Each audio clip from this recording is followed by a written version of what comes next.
And now it's time to reveal a brand new, unseen game drop that we are planning to release later this year.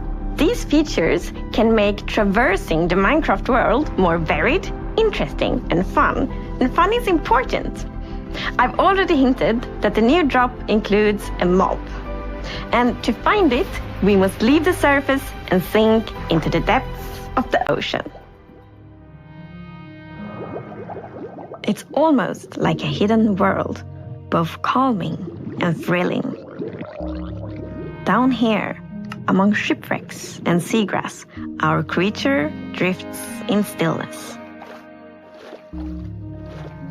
Its shape and color might remind you of a shell that already exists in Minecraft. The drow seem to be particularly fond of it.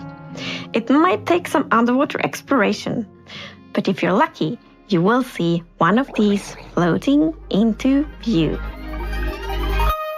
The Nautilus.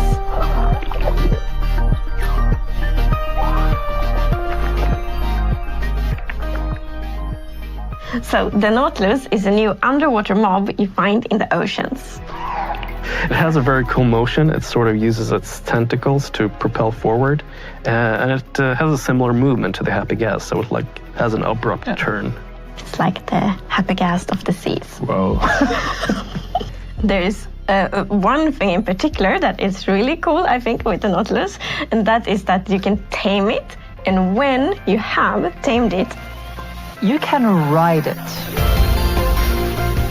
Yes, the Nautilus is a mob you can ride on, and in order to do that, you first need to tame it, and you use pufferfish. And then you need to put on a saddle, and then you can control it just how you fly around with the Happy Gas, but underwater instead, of course. While you are riding the Nautilus, you get the super cool effect, the Breath of the Nautilus effect. Which means that you can be on the Nautilus without having to get oxygen, because it pauses the oxygen bar. You're on your Nautilus and you can build your underwater base, and yeah, you're gonna be safe. So the Happy Gas made it easier to build in the skies, and the Nautilus will make it easier to build underwater. I can see players doing triathlon races with the various mounts, Happy Gas, horses, Nautilus. Yeah, and jumping over rings and stuff like that. Yeah, just like that. Yeah.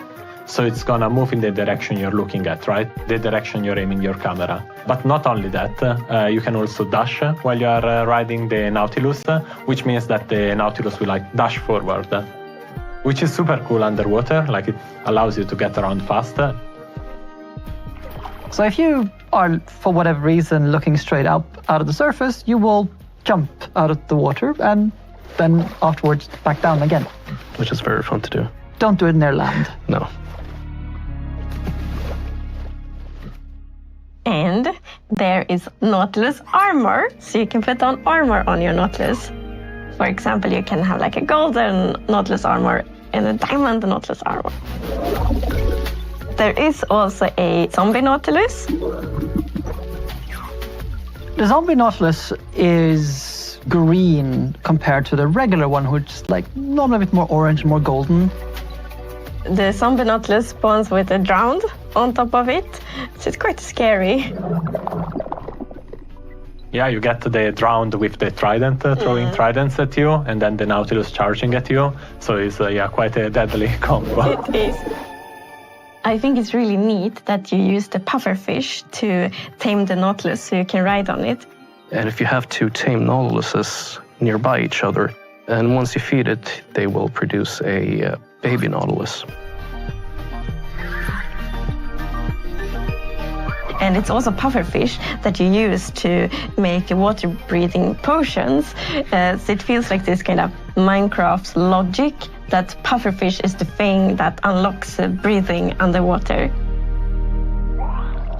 So, the Nautilus is not the only thing we are revealing today.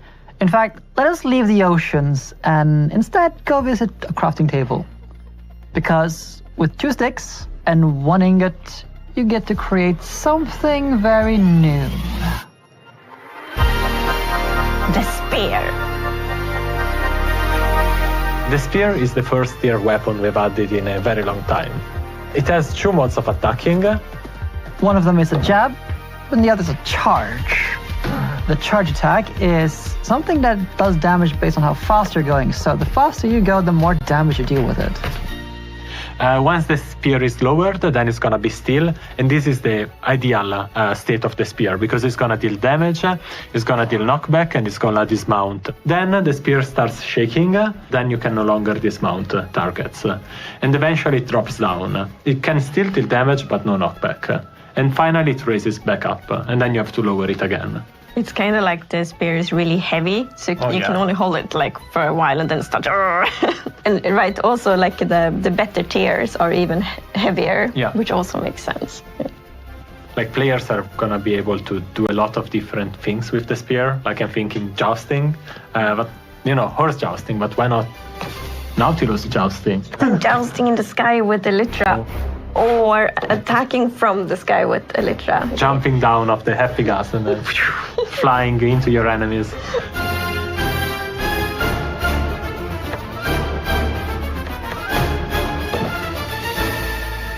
So like thanks to the dash attack and all the timing and like the velocity and the angle, this definitely is a weapon that requires some like training and skill to be really good at, which I think is really fun. It adds a depth and I think it's gonna unlock a lot of really interesting PvP opportunities, for example.